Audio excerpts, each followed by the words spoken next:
Alright, hello. So, in 3.20, I've been running EK Ignite. I league started it, and I've been gradually upgrading it ever since, and I'm right now at a point where I really max out the character, and in the process of getting to that point, I sort of have come across some little optimizations you can do with your build, and I thought I'd share some of them in this video.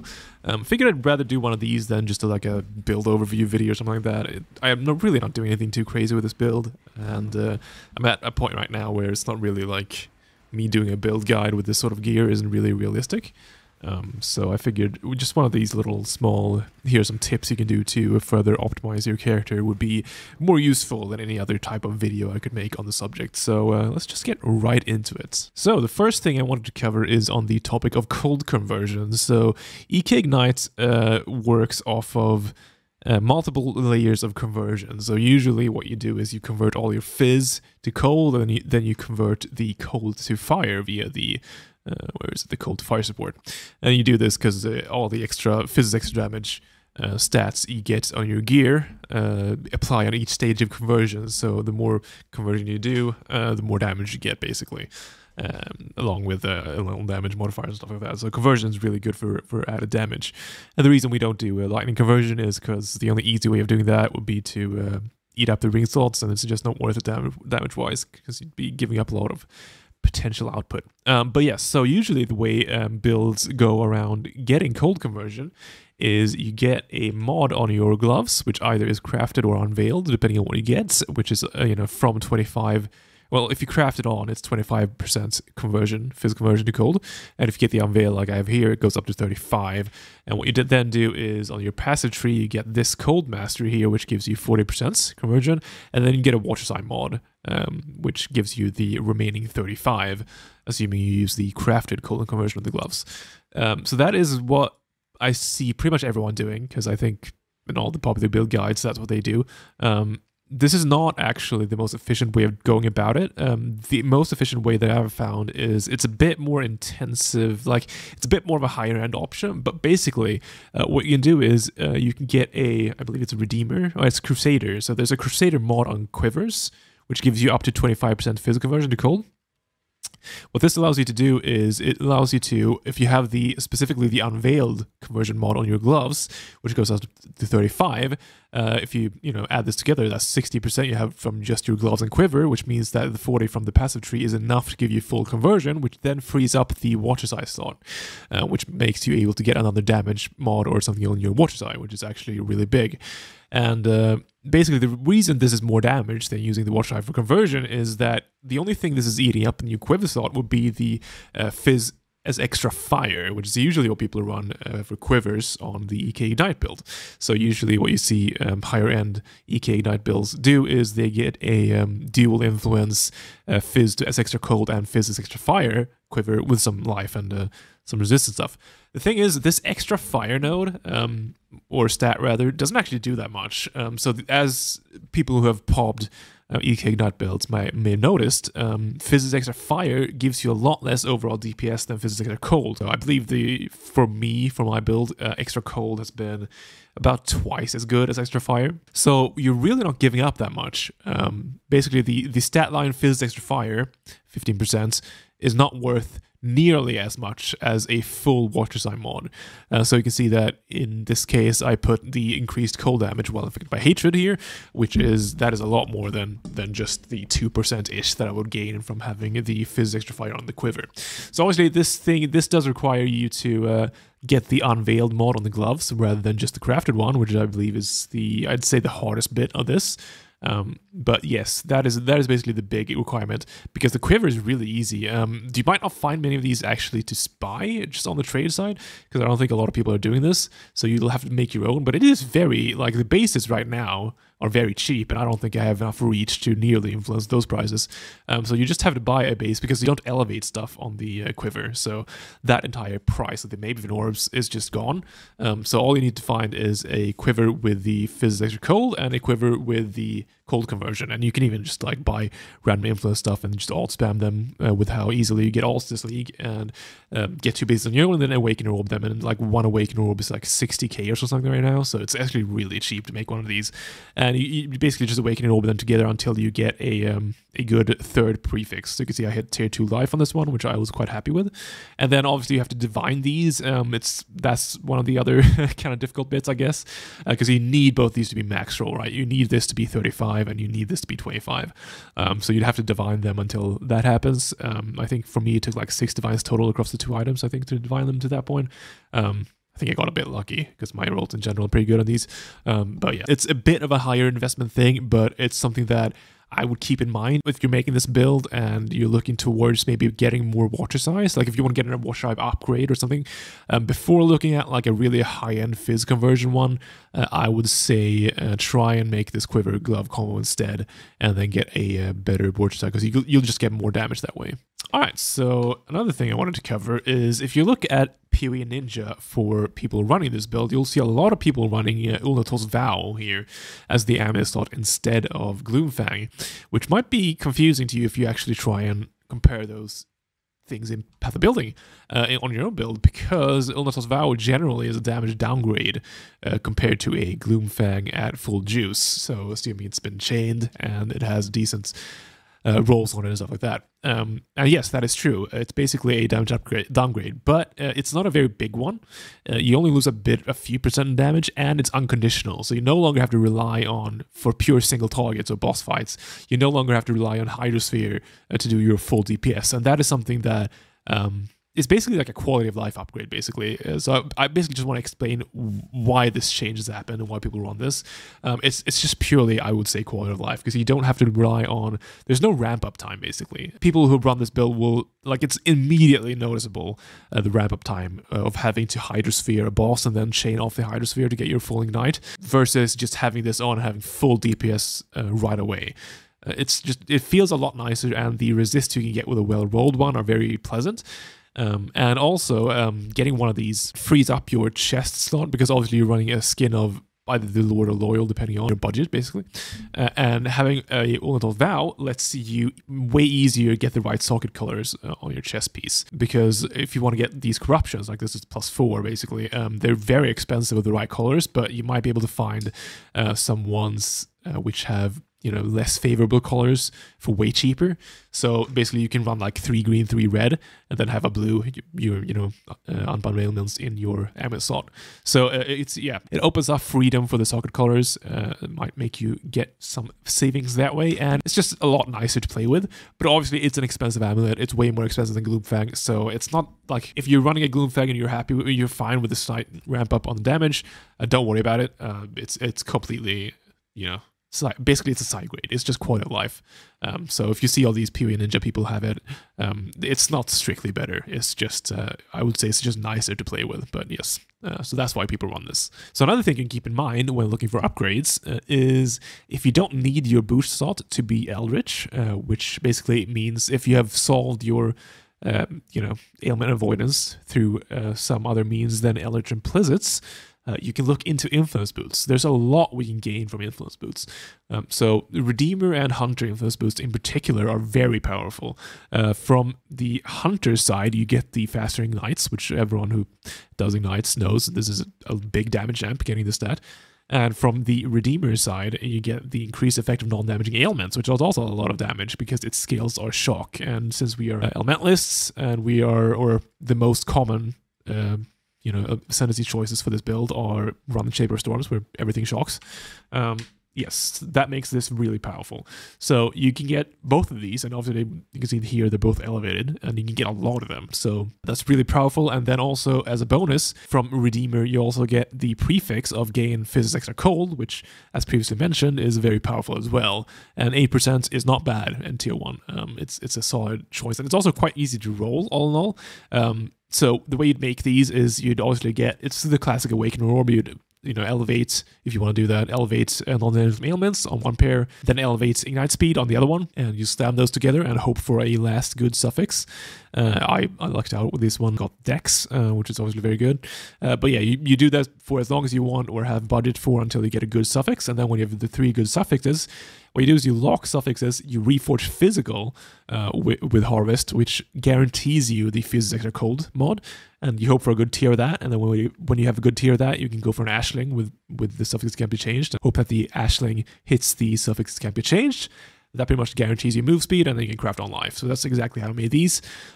It might be difficult to get the Ashling to hit right, but it's not that hard of a craft after you get the slam of the Awakening Orb done.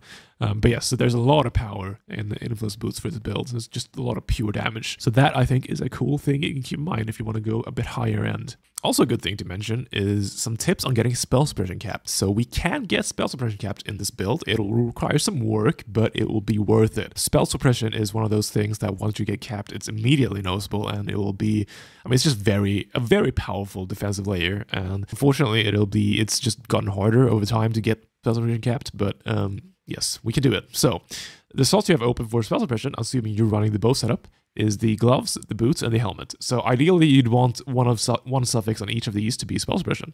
Currently, I only have it on my gloves and helmet. Unfortunately, I couldn't run. Getting a spell suppression on these boots is very difficult when you're crafting.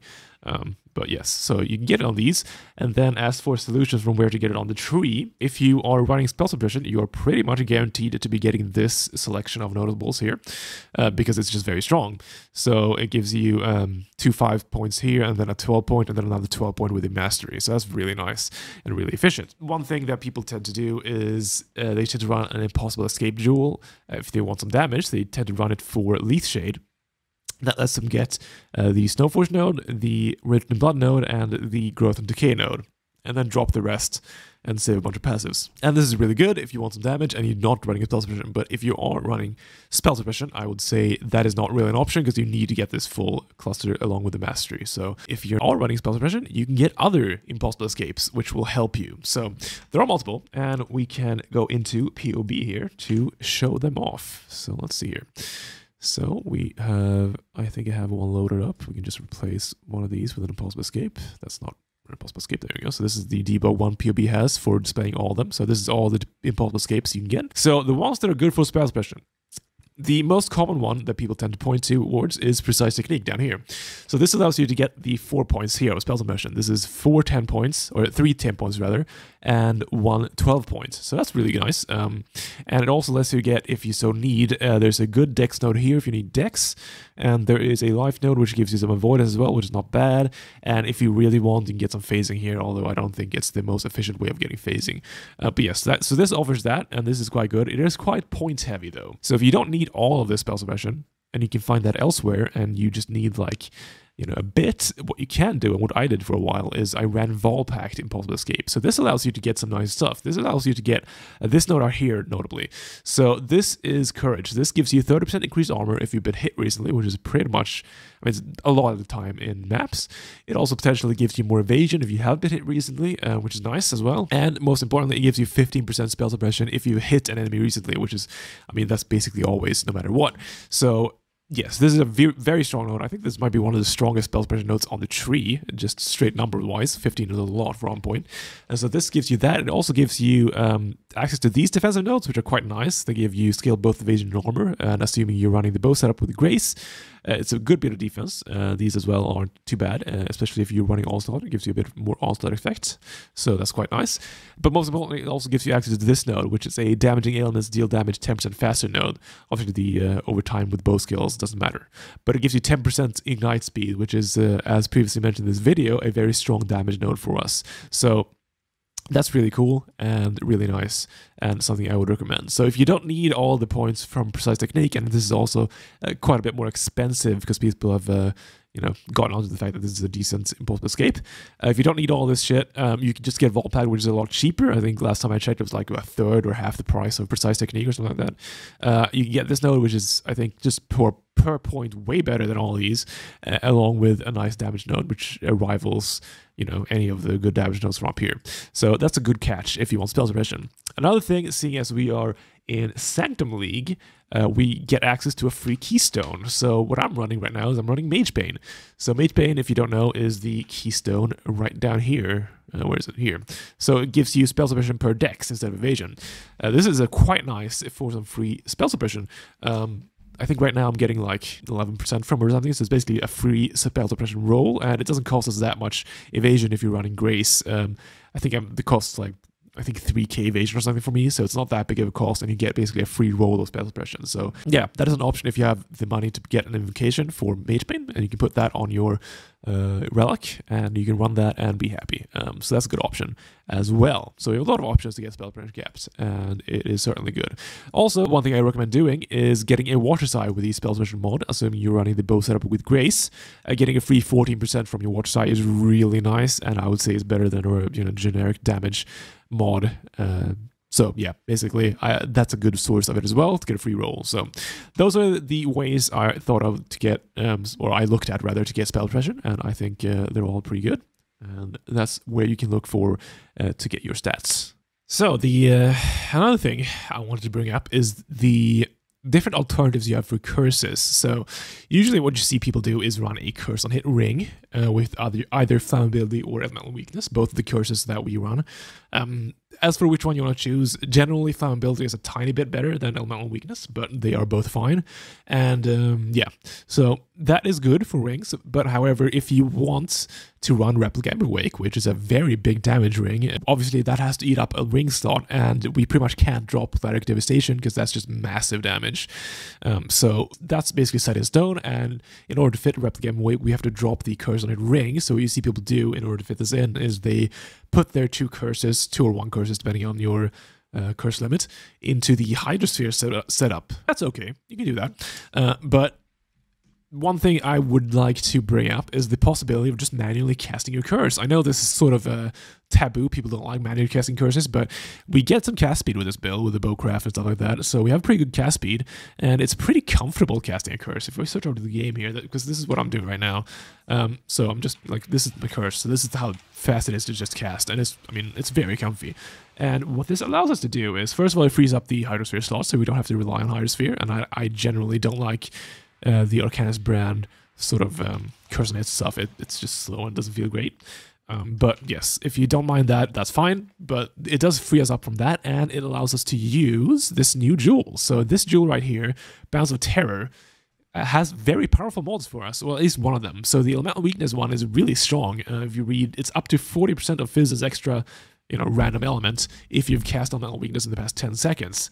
This is a big damage jewel. It's actually not as big right now on my POE as you might think, because I've hit dock cap, so my damage gets capped at a certain point. It's actually more damage than this 4% might show you. Maybe if I uncheck combustion here, this might show us a bit better.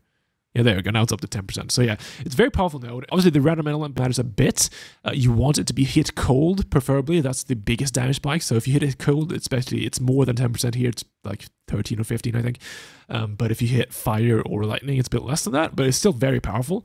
And you can get a, if you have only one curse, you get the double mod for here, which makes immune to exposure as well, which is just like a nice small bonus. Yeah, you can also actually, if you've double cursed, you want to double cast curses, you could get your exposure from here, which is something I've been thinking about, but that does seem a bit awkward to use. But yes, using it if you have just one curse, it's actually quite nice, I would say, because basically it turns our curse into just, for mapping, it's just like a buff button. You press it and you get this buff, which is really strong, and you do a bunch of damage, and then single target, you just cast it on your, the boss enemy, and every 10 seconds, and it's not that bad. So yes, this is more damage than any rare jewel I've been able to source. So yeah, and you get the orders as well. Like, it's just a good jewel, and I've been quite a fan of podcasting the curse, because yeah, it frees up, it does that, it lets us use this jewel, it lets us use Replica Wake for more damage, and yeah, it's just a good time overall. So that is an option you can employ if you so feel like it. So another thing I want to bring up is the downsides of using Deadly Ailments as a support for our EK.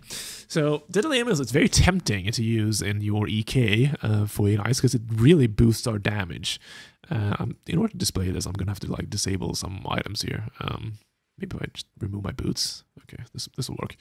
If we change out our unbound ailments for deadly ailments, you can see we gain 13% damage here. The thing this does is it really scales down, so it does multiple things. It does do a lot for ignite damage, but our on-hit damage is really low, which makes clearing maps feel a lot worse unless you have some reliable source of explode. So this build does actually not need a source of explode. I know a lot of people claim so at the start of the league, like, oh, you really need an explodey bow or something like that. You really don't. Herald of Ash is plenty for map clear. However, Herald of Ash explosions, they only happen when you do overkill damage with your hits, which makes deadly ailments really not great, because it really lessens your hit damage while scaling your ignite damage, which usually is good, because overall DPS-wise, it's nice. But for Herald of Ash, it's really awkward. It makes you clear, like, it's immediately noticeable if you change out unbound ailments for deadly ailments. It's something I did early on, because I found a chest which had 3 red, 3 greens, so I just swapped unbound ailments for deadly ailments. And while it did more damage, it's very noticeable clear. So only do this if you have another source of explode. So if you're using the exploding flask, or his end, then it's totally fine. That's what I did for a while. Or if you have like explode bow or something like that, it's also fine. But yes, I would, if you don't have that, I would say just try and stick to unbound ailments. Unbound ailments is really comfy. It gives you more duration, which is, while not necessarily more damage, it is very nice, especially with if you're running a replica Ember Wake, which really lowers the ignite durations. If you don't run them, like if I switch on my setup with dead ailments, if I switch to deadly ailments here, you can see in my calcs, you can see my ignite duration is 0.3 seconds, which this is not actually, like, I would say this is unacceptable. This is like really unplayably, like just not very nice, because we don't really, like, yeah, it's technically high DPS, but you need full uptime on the boss to get this DPS because the ignites fall so quickly. So I'd say, in any build that uses Replica Ember Wake, I'd recommend against using Deadly Ailments unless you're running both. If you're running both, that's fine. But you can see with Unbound Ailments, my ignite durations are still 1.4 seconds-ish, which I think is totally acceptable and it feels good to play. So yeah, that's really just the thing I wanted to focus on with Deadly Ailments.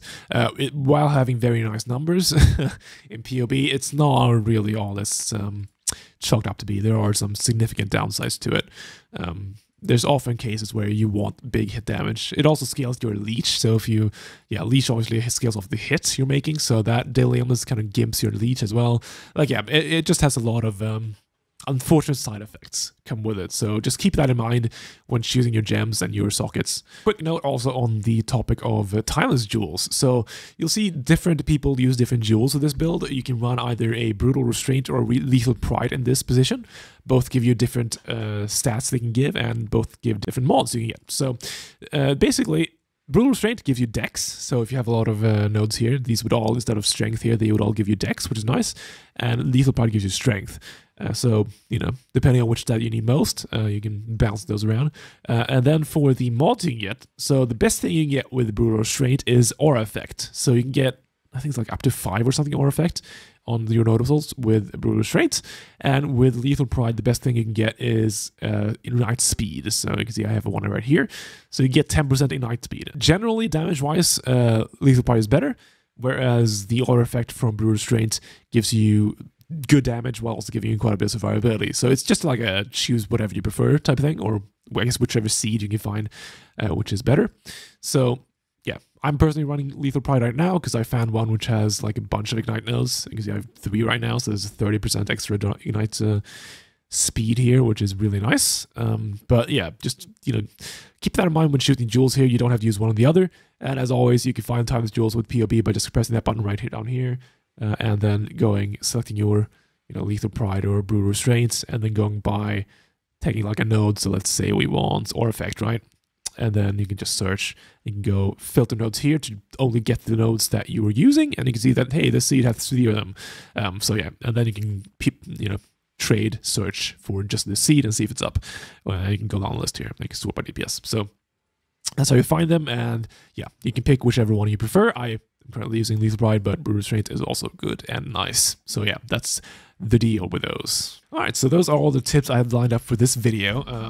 Yeah, I think those are all good things to keep in mind. A lot of them are towards, you know, focus more on the higher end players, but I think some of them are, you know, it's just good to keep in mind when upgrading your character. None of these are like super high-end, like mega, like I wasn't going to come into this video and just tell you to buy a Mage Blood, right? Like, that's not really the point of this video. But yes, they are higher end, but they are still things to keep in mind. So hopefully you EK Ignite players got some of this, and yeah, maybe I'll do, I don't know if I'll make a build review video of this. Maybe I will.